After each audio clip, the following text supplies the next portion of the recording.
Selamat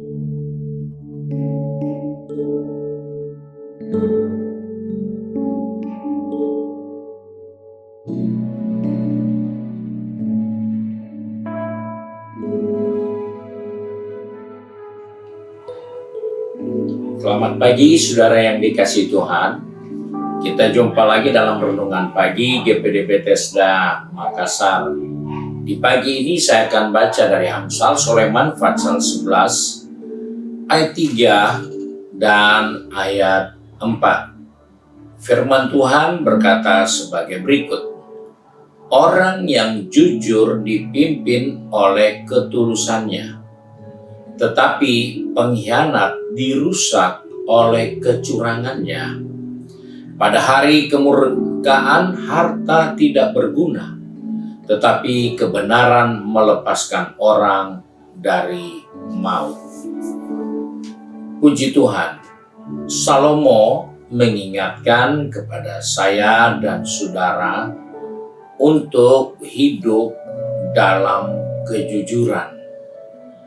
Karena hidup di dalam kejujuran, kita akan terpimpin, kita akan terkendali untuk hidup di dalam ketulusan.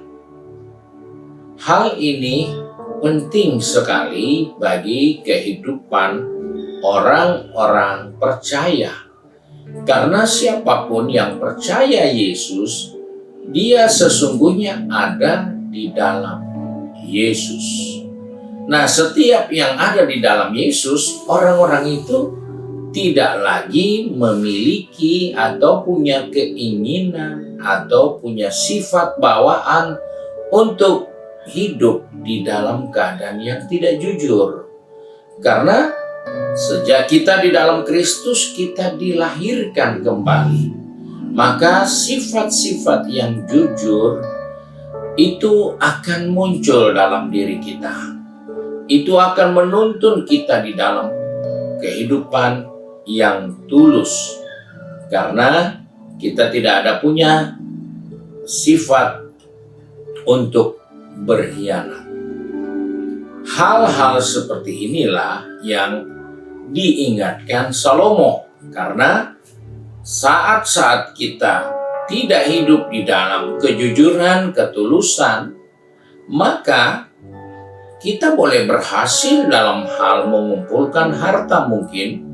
Kita boleh menjadi makin kaya, kita kelihatan makin sukses.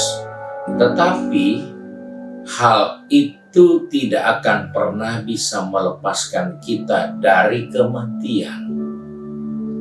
Ketika kemurkaan Tuhan datang, maka semua yang kita peroleh dengan cara yang tidak jujur, dengan tidak tulus, hidup dalam pengkhianatan, itu akan berhadapan dengan kematian.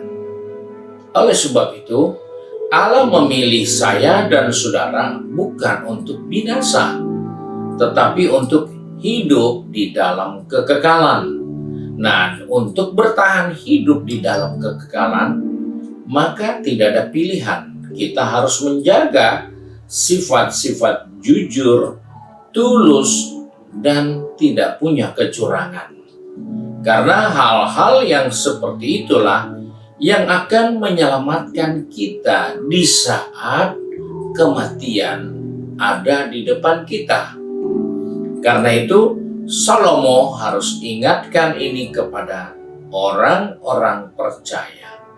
Orang jujur, orang tulus, dan tidak pengkhianat, tidak akan curang.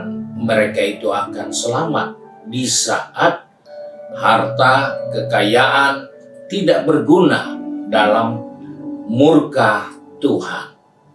Oleh sebab itu, jadi anak Tuhan, jadi orang percaya, pertahankan sifat-sifat ilahi itu dalam diri kita. Karena itulah yang akan menyelamatkan kita di saat murka Tuhan jatuh ke atas dunia ini karena dosa manusia. Sebab itu, mari kita tetap setia dalam pengiringan kita kepada Tuhan untuk menjaga sifat-sifat, karakter-karakter rohani yang kita miliki di dalam Kristus yang sudah mati dan menyelamatkan kita. Tuhan memberkati kita. Mari kita satu dalam doa.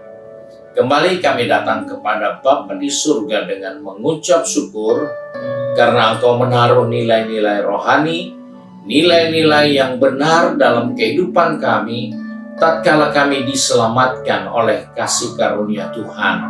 Dari kehidupan kami yang celaka, dari kehidupan kami yang rusak, Engkau mempersiapkan kami untuk suatu kehidupan yang mulia dan kekal di dalam surga.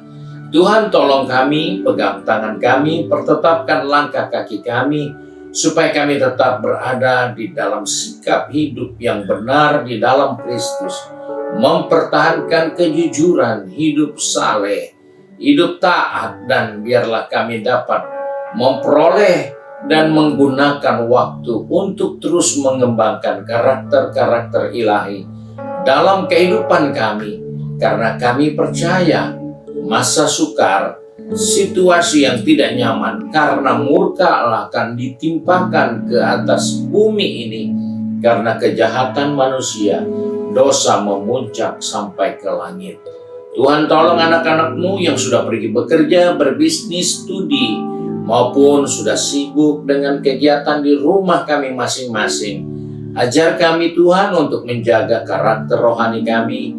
Ajar kami Tuhan untuk selalu melihat nilai-nilai rohani kehidupan ini, agar kami selalu boleh hidup di dalam kepastian, yaitu kehidupan yang kekal di dalam Kristus Yesus. Terima kasih Bapa untuk kasih karunia-Mu, sebab itu kami bersyukur dan berdoa di dalam nama Tuhan Yesus Kristus, Juru Selamat kami.